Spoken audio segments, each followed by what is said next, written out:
For me, as a man, there's not a more primal feeling, free, feeling than going out in the woods, with my rifle, in my kit, typically going out and hiking. Most of the time, yes, it's public land. Sometimes I can get over on some private land.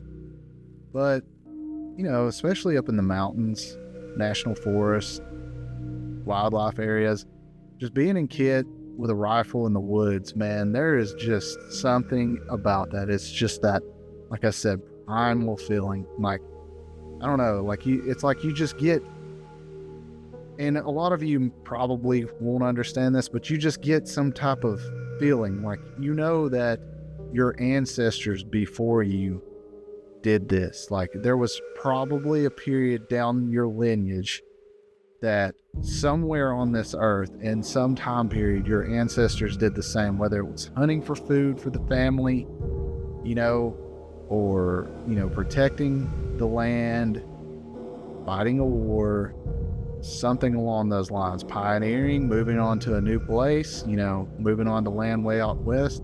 At some point, you doing this in this exact moment shared with somebody down the line in your lineage. Have you been noticing all of these pop-up developments lately? Over the past few years, it's like the woods, a lot of, I guess you could say, wilderness areas are just being, stripped down, cut down, cleared, and then you're having,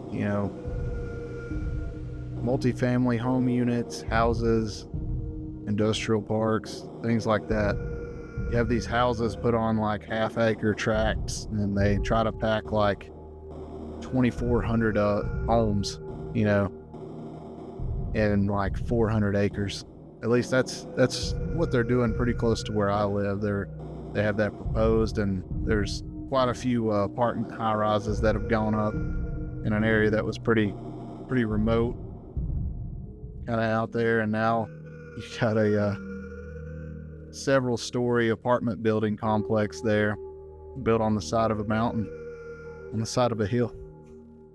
I mean, it's pretty much a mountain. It's got a little over 1,000 foot of elevation, so it's classifies as a mountain. And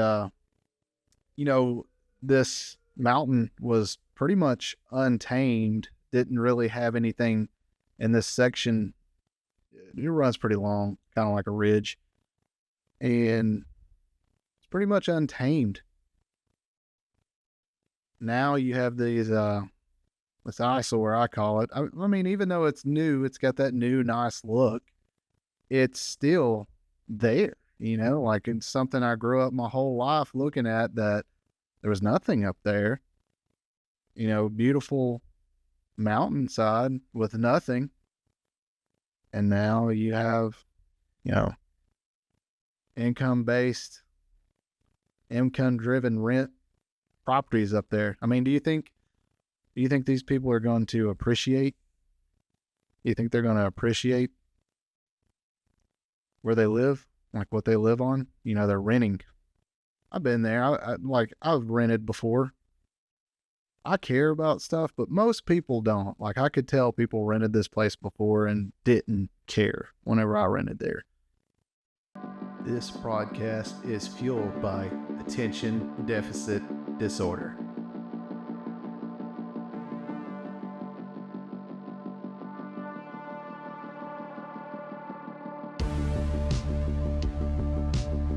You're listening to the Hidesite Podcast, your lo-fi way to hear everything Minuteman, philosophies, gear, guns, the things you love, the things you eat, sleep, and breathe, tactics, and just plain fun. We're going to have some fun things on here, some maybe fictional stories, different things like that, and we'll definitely be having guests on in the near future.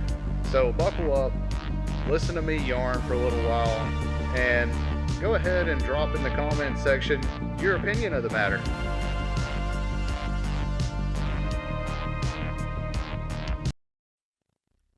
Welcome to the show. If this is your first time, if not, then welcome back. I am your host, XXL Dude. And we're kind of off the beaten path today, but not. Like, as some of you know that have listened to this, as if it's your first time, I do a little bit of YouTube. You can look me up on YouTube, XXL Dude. And some of you, this may be out of genre, but it may still be a good fit for you. But I do a lot of things with gear, tactical gear, firearms, different minuteman style philosophies, and things of that nature. A little bit of prepping, a little bit of survival.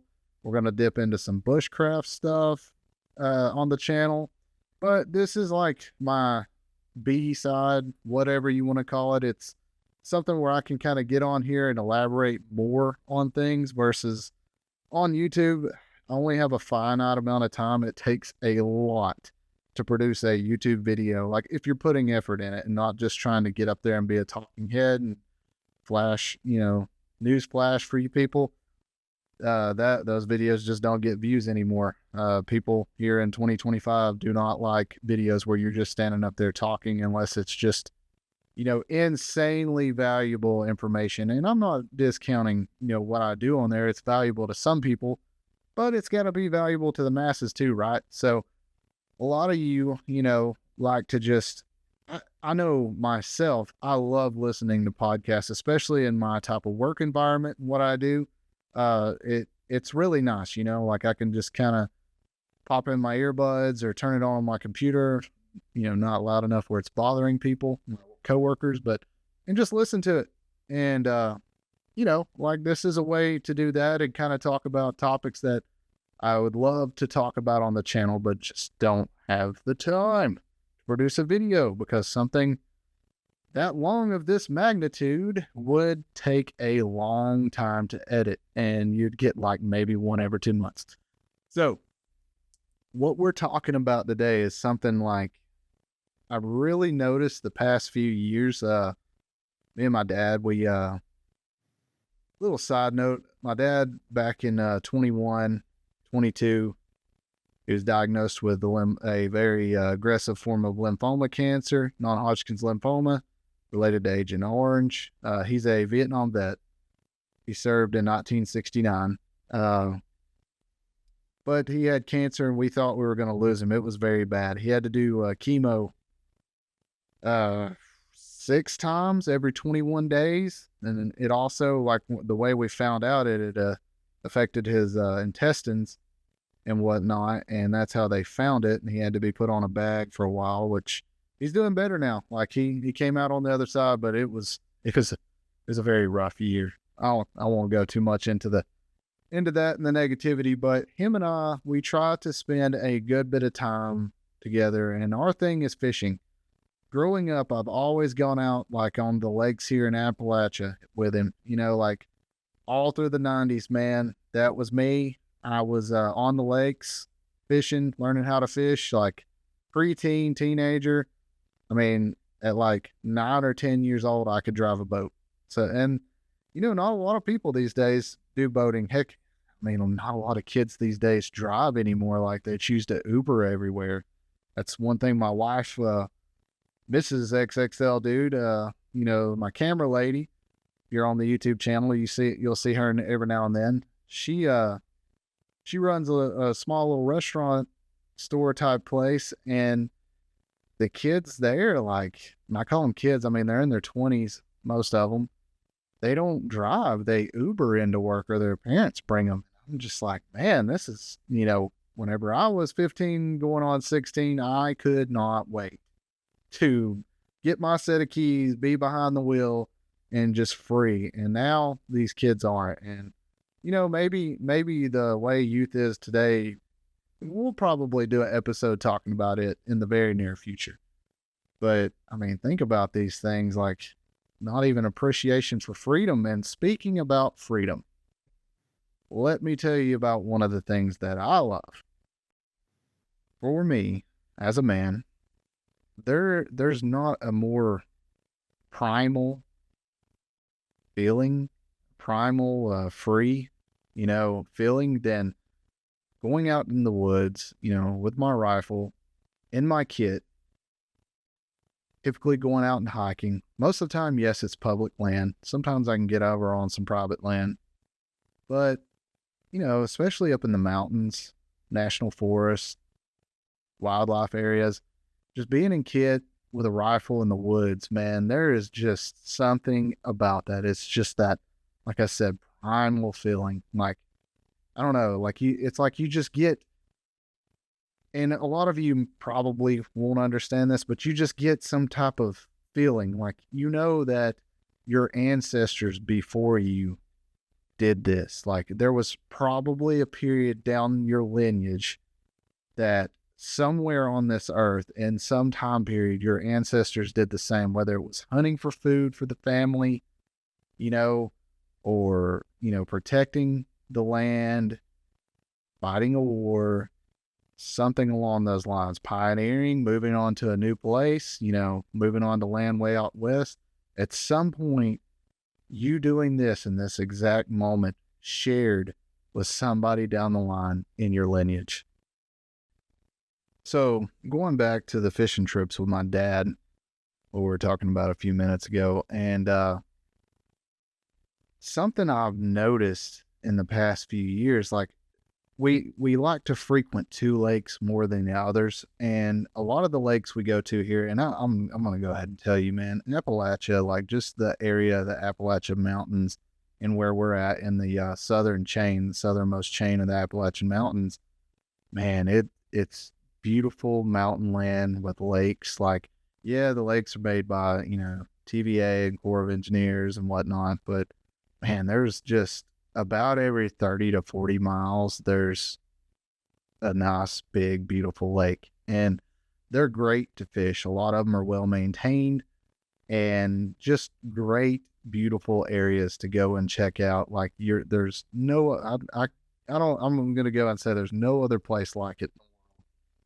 But it's just for outdoor hiking, fishing, hunting, different things. Like, just in this northern Georgia, western or eastern Tennessee, western North Carolina area, man, just, and even it just keeps going up north too, but you dip into those less free states, and so I don't really frequent them, but man, just the trifecta of western North Carolina, eastern Tennessee, and North Georgia, guy, you just can't beat it, even though I call it my home.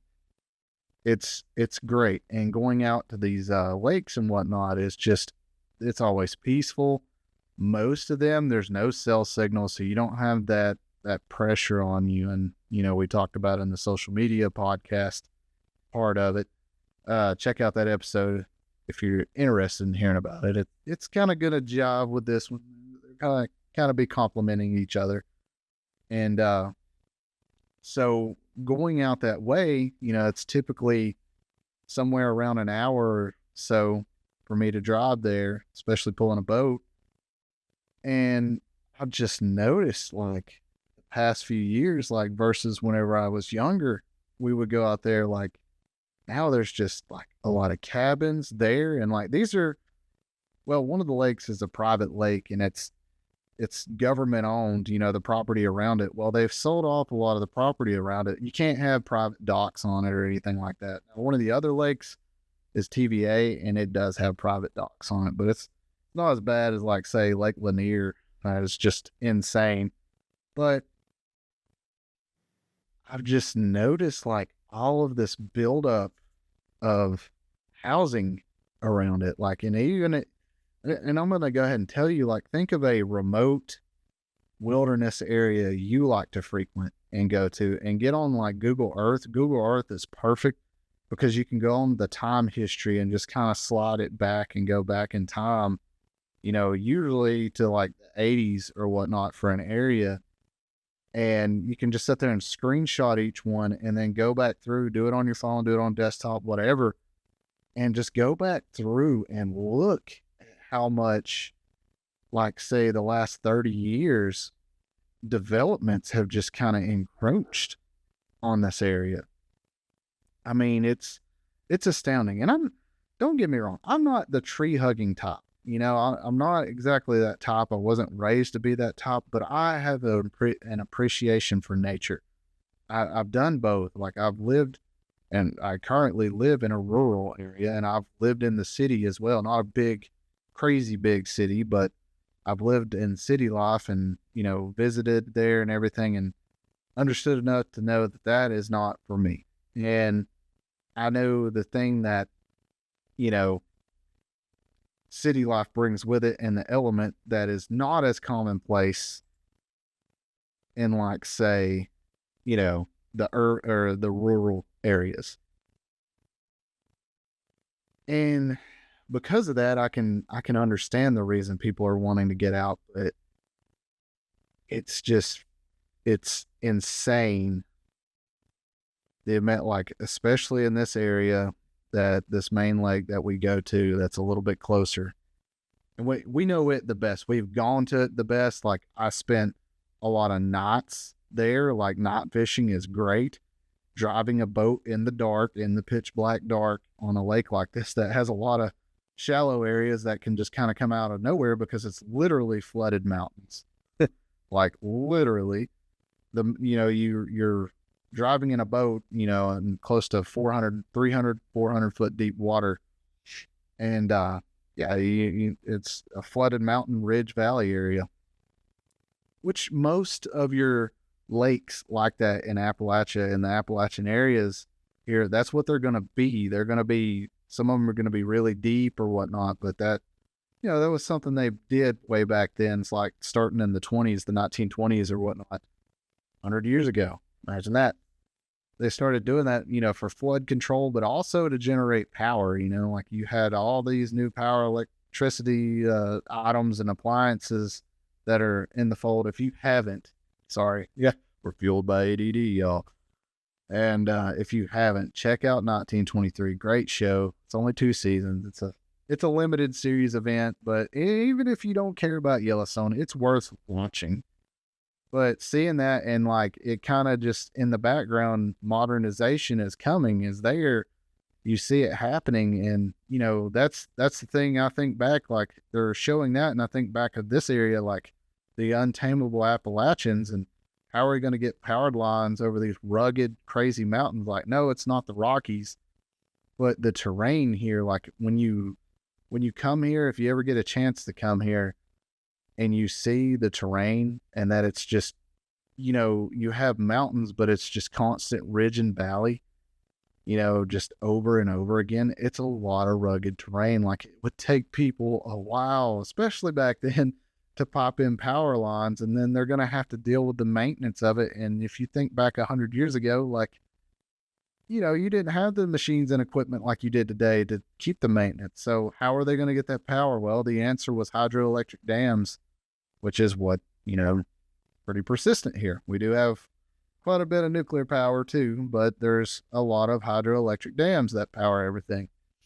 So that was a way that they plumbed in electricity too. Sorry about the history lesson, but you'll find that it does kind of tie together.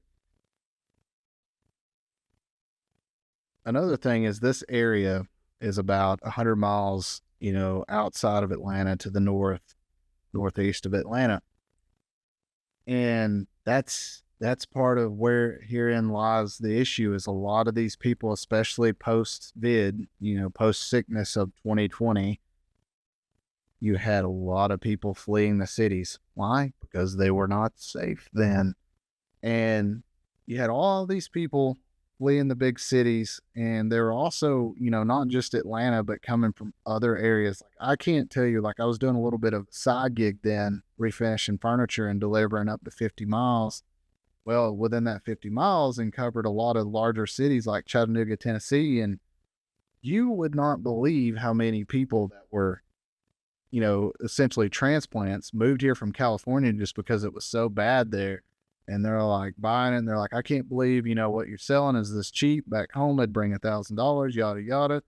Then it leads into them talking about this house. We got this really nice house for $300,000, which back then, during this time, especially, early 2020 and before, kind of stopped in 2020 doing the side gig. But then, they were just talking about like how much house they got for $300,000 that would have been, and especially with the land that came with it, they're like, it would have been well north of $1 million. And I think about that stuff and I'm like, that's not for me, but it, it kind of hits me and I go back on it and think about how, all of these people moving and willing to pay these prices and move here or move, relatively close, that had a hand in driving up the price of housing here. And like now, like, heck, even my house is like doubled in value, since I bought it. And it's just insane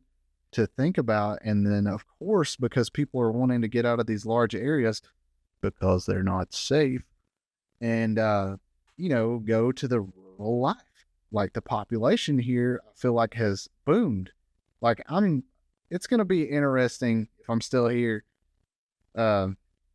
seeing the population difference from 2020 to 2030, like when they do the census again, because I can just tell, I can tell by the traffic, by the commute, like it's just more, there's a lot more people than there used to be in my area, like a lot. And I think it's just this displacement. And that's what leads to these developments I was talking about in the opener coming up is there's this, and that's what our local officials tell us and call it. They're like, there's a demand for more housing. Then, we complain because we don't want to see these rural areas just be devastated. That was once farmland, there are forests and whatnot. And it's just, they're getting cleared out. And like I said, like, yeah, they're putting some nice looking places on there, but I'm like, what are they going to look like in 10 years? It's just a hard pill to swallow. Like there's another condo complex, like, duplex style condos, and they're nice, but they built all these streets through a field. Like it's a big, couple 100-acre field, and just built all this up. And I'm like, man, I remember whenever I would ride out through that way, and it's just beautiful acreage, like just nothing out there for miles, just field, and you'd see deer and everything else. And I think about like, now you're not going to see that. You're not going to see deer out there anymore. And, there's coyotes and whatnot. And I get that they're a blight, they're a blunder, or not a blunder, but they're a blight, they're a nuisance, they're a pest. I completely get that. But I also see that the efforts to eradicate them, and especially like living around in rural areas, Georgia, like I have, there's been like massive efforts to essentially exterminate them. And there's just more now than ever, I think, like way more now. And I don't know, I know that it plays a part. I don't know how much, but these developments pushing them out of, territory probably pushes them into larger herds or packs or whatnot, whatever you want to call, whatever they're called, packs, I believe, pushing them into bigger and larger packs because of this industrialization and urbanization of wildlands. And I just feel like, and I've talked to multiple people in multiple counties up here in Northwest Georgia, and Northwest to Northeast Georgia. And it's all across, like, we're all being inundated with this. And just, it's just insane. And it's also, I'll talk to people that live in northern Alabama, Northwest Alabama, and they're running through the same thing. Their cities, their smaller cities there have just had this crazy boom of urbanization and people moving there. And it's the same thing. Like you have like a conservation area, and all around the outskirts around it, around the perimeter, have been these developments that pop up. And to me, I mean, that cheapens a national park or a wilderness. Like that was one of the things that was big to me about going to that lake. And I mean, we're still going to go there, but now it's like we're sitting there at night, and I remember where it'd be pitch black, and like the only lights you would see, like if you're in the main part of the lake, is the marina. And now it's like there's lights all around it, like 360 whenever you're out there around it. from all the housing that's there now and all these subdivisions that are built borderlining the land owned by the lake. Like the land only goes up, so many hundreds of yards, and then it becomes, private property. And you just got all of this buildup there. And there's a lot more traffic there. Of course, the people are driving crazier. And like if you're experienced in towing something like even a boat or something like that, like you're not going to be able to hot rod the thing, like not, especially going up and down mountains. But people don't care now. And I know a lot of y'all have had to have dealt with traffic through Atlanta, and it, like, a lot of that has come here now too. Just the poor driving choices and whatnot. It's crazy. It's crazy to think about. Like, I just get a sense of dread that we're losing. We're losing this wilderness, especially on the East Coast. And I see that it is happening quite a bit on the West Coast as well. Like, all these people venturing out and moved to states like Wyoming, Montana, and Idaho. And, the same thing is going on there, even in California. Of all the places you wouldn't think it would be going on, it's going on there too. And I don't know, like, I understand the need for homes and housing, but I also don't like that it seems like local officials and everything else and like these development authorities are all hand in hand profiting from it.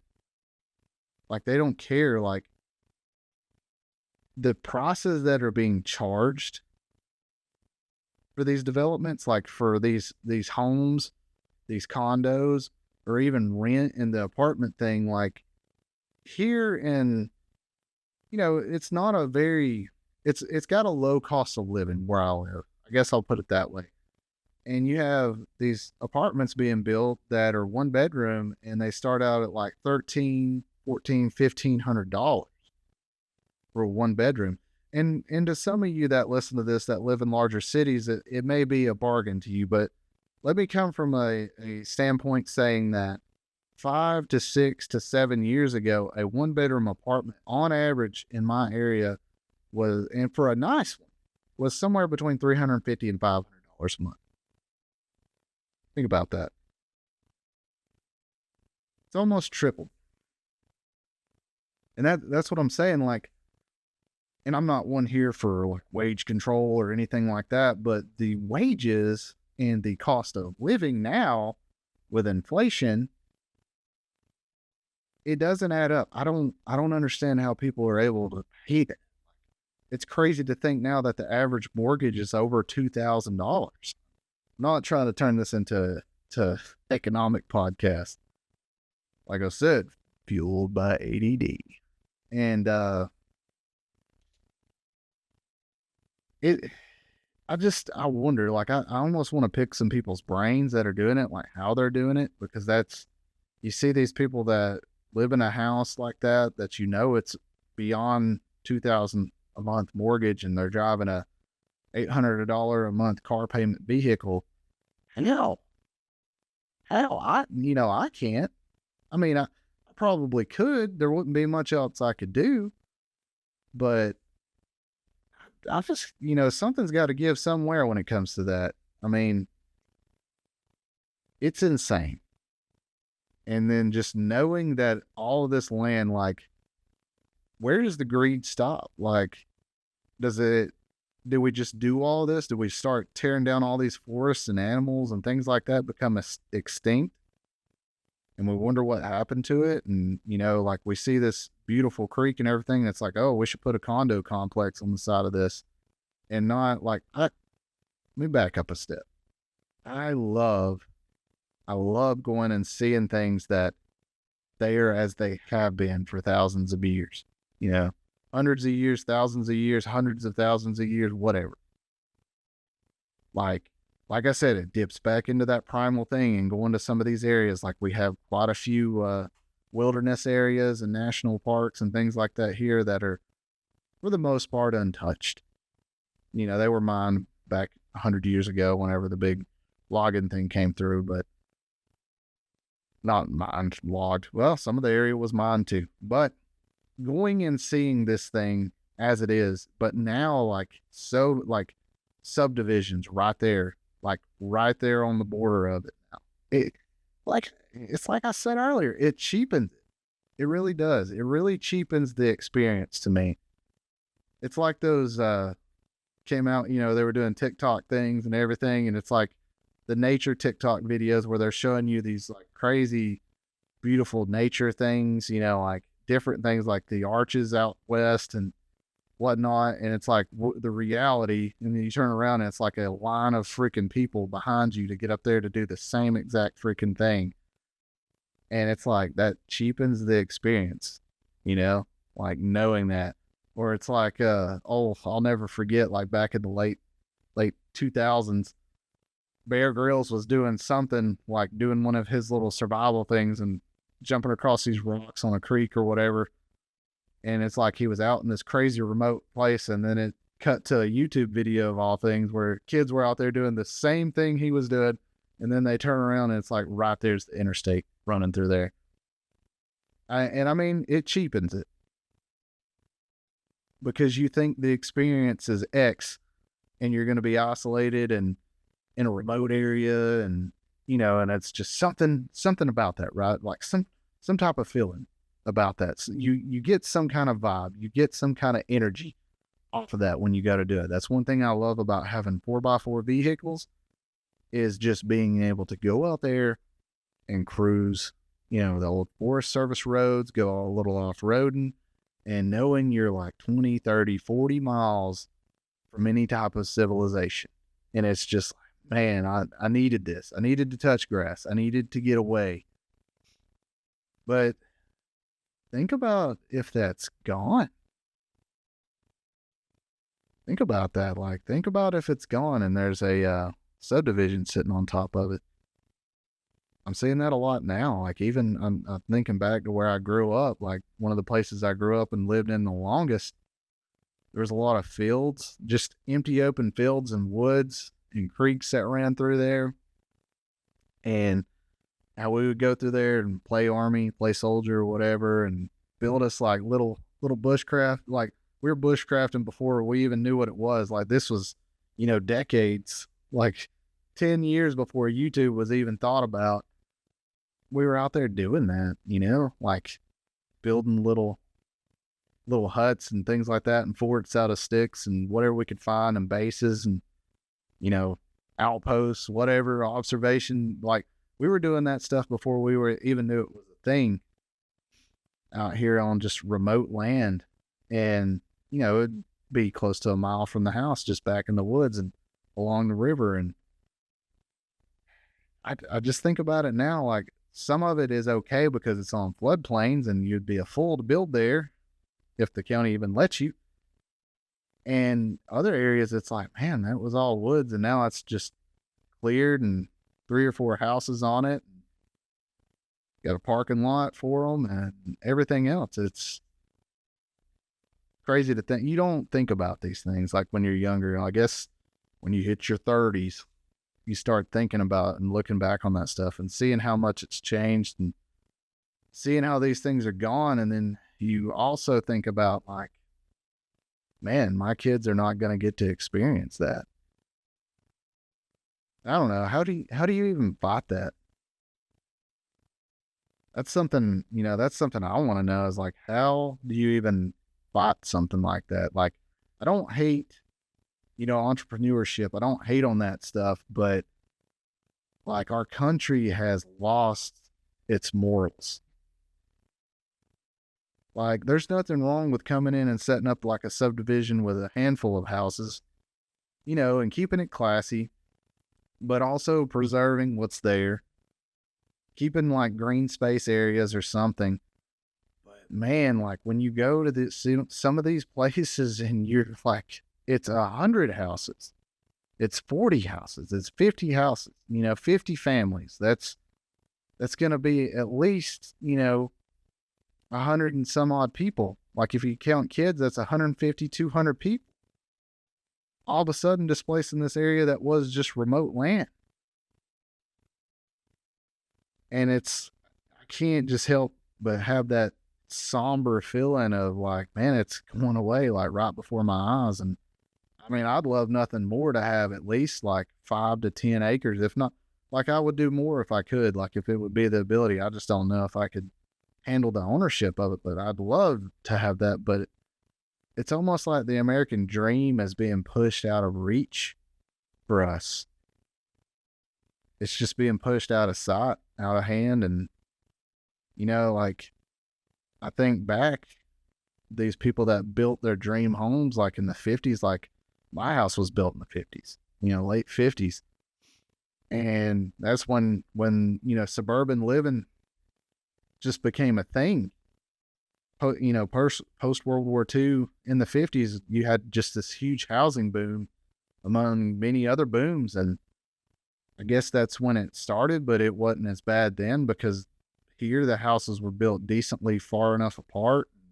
The roads wasn't what they were now, where they're like everywhere's the like freaking interstate with the amount of traffic. And I just feel like, going back onto the kids and not driving, well, look at how expensive a vehicle is. Like me growing up, you could get a halfway dependable car. Now, it's going to look like hammered shit, but you could have got a halfway dependable driving car for around $1,500 to $25. Like you could have got a 10 to 15-year-old Toyota that, yeah, it's going to have whiskey dents here and there, but by golly, it'll drive you from Georgia to California, no problem. Might burn a quart of oil or two on the way, but hey, it's still going to get you there. And now, like something like that, like family member of mine, just wanted a beater car, and I think he paid like $5,000 for it, for a beater.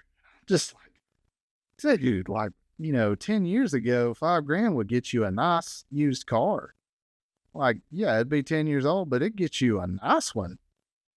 And now, like, we're into that day and age of $5,000. And, I think about that, and I think about even with shared rents, people are having to pay $800-900 on a shared rent place. And I guess, like a payment on a $5,000-6,000 car, it would probably just be too much for them. Because you think about the people working full time, $10-12 an hour. Like you get to that and it's like, it doesn't leave much for anything else. After you figure taxes and everything, like having to pay out, close to $1,500-1,600 a month.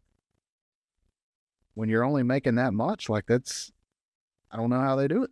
And you think it's crazy that kids don't want to drive, but then again, you're like, man, they just don't want to take on that expense. And stuff like Uber is cheap. It's available, it's there. And so that's what they do. That's how they get around, is they're like, well, I can just pay that and do that. And it's, I guess, cheaper than a car payment. And so like, then you see these type of things. So I'm like, where is that demand? Where does that demand come from? These people are selling their houses. Who's buying them? These people have to come from somewhere that are moving cities and moving, they're moving from these larger cities to here. Who's buying those from them? Who's moving to the cities? Well, it's like you dig into it, and these investment companies and things like BlackRock and Vanguard and all kind of other like hedge fund places are just buying these houses up and renting them. And they're doing the same thing that the transplants are doing. They're paying these ridiculously high housing prices. I've been digging into this for years. Like I could go on for hours about this, but I'm not going to dip so far into the conspiracy type stuff. I'm just going to put it in the black and white that I do know. And that's one of the bigger things of it here is that's what's fueling this monster that I can't help. It's starting at the local levels, but I can't help but see that it's a collision course. And I can't help but think that all these development authorities that are in every state and their government recognized, and they can kind of just do what they want. They do whatever they want. and they know how to circumvent local governments who can't stop them. They're hand in hand with these companies, like these asset management and hedge fund companies like BlackRock and Vanguard, and there's a whole slew of other ones. I'm just going to name the big ones because that's the one it's easy to Google search. And I'd seen, about a year or two ago where a guy like went and pulled up all the information and talked about all these homes and was saying something like, 80% of these homes that were bought in the Atlanta area are now owned by companies like this, like these 3 or 4 companies. They own them all and they're just renting them. They're leasing them out to people and they're paying whatever because it's a quote unquote investment, and leasing this out to people for these absurdly high prices. And the people are just going to pay it, like people that don't have the credit or, the methods to outright buy a house, nor some of them just don't want to. They just suck it up and pay it. They pay the rent and they get roommates and whatnot and split the difference. And they make it. And that's what's fueling this beast, y'all. That's what I've dipped into, and it all ties. It all comes back around. It's a little bit on the disturbing side. I hate to have a disturbing one for you that puts just another problem in the back of your head, but hopefully something I want to do with this podcast, and the end goal is to paint a picture for you. Like, it's what I'm trying to do. I'm trying to keep politics aside, but politics obviously are going to play a role in this just like they do with everything. But they're driving the people out of these cities and then buying up the real estate there. And then I'm sure there'll be economic booms to draw the people back there, but the people will not be able to buy because these hedge fund companies own it, and they're not going to sell it. They're not going to sell an asset without a reason. They're going to sit on it, invest in it, and make money. And if it's time to dump, then they'll dump. But that's what they're going to do here. But these people that are making a boatload of cash off of that there are coming here, paying absurdly high prices. Now the locale, the realtors and all that know that they can get these absurdly high prices. So everybody raises their prices that high. And they charge that much. And then people pay that much because they really want a home. They're really in a situation. And it's like getting to the point now, like still home ownership is still cheaper than renting because like, a nice, $250,000, $300,000 house rent wise, like if you're renting a house worth that much, you're paying $2,800. And it's like, if you just buy it outright, you're like at $1,600, $1,700 if you have good credit and pay a decent down payment. So, people are just going to pay it because they're like, what's the alternative? Paying $1,000 more in rent? And then how am I going to save on top of that to buy a house? Like, I'm stuck in this trap now. And that's, I feel like that's the situation for the nation in many places. Like a lot of stuff and you can't believe everything that's online. Wish a lot of you were old enough to know that, because a lot of these younger people are just freaking, they think Google is the tell-all. They didn't grow up in a time without internet. Like, I'm sure a lot of my demographic will be what's from YouTube, and it's a lot of people that are close to my age. And yeah, like, can't believe everything on the internet, but I see a lot. Like, I look around a lot of this stuff going on elsewhere, and it's going on in Texas. It's going on in California. It's going on, in Alabama, of all places. It's going on in Tennessee. Like, places that are sparsely populated. Like, Georgia has a massive population because of Atlanta and several large cities. And then that's therein where a lot of our political issues lie. For the rest of Georgia that isn't as condensed and packed with people, we don't have these problems that the larger cities have. And I don't know if it's by design or not. I have my speculations. I don't have my dead proof to provide on that, but take away from that what you will. But it's just going back to me and the things I love to do, like with the channel and with the YouTube channel. And, it's stuff I've been doing. I just turn on a camera now, and film a little bit of it. And I don't like, I'm just sitting here wondering, like, where are we going to be at in 10, 20, 30 years? Like, Lord willing, and I'm healthy enough, like, I'm going to be doing what I'm doing then.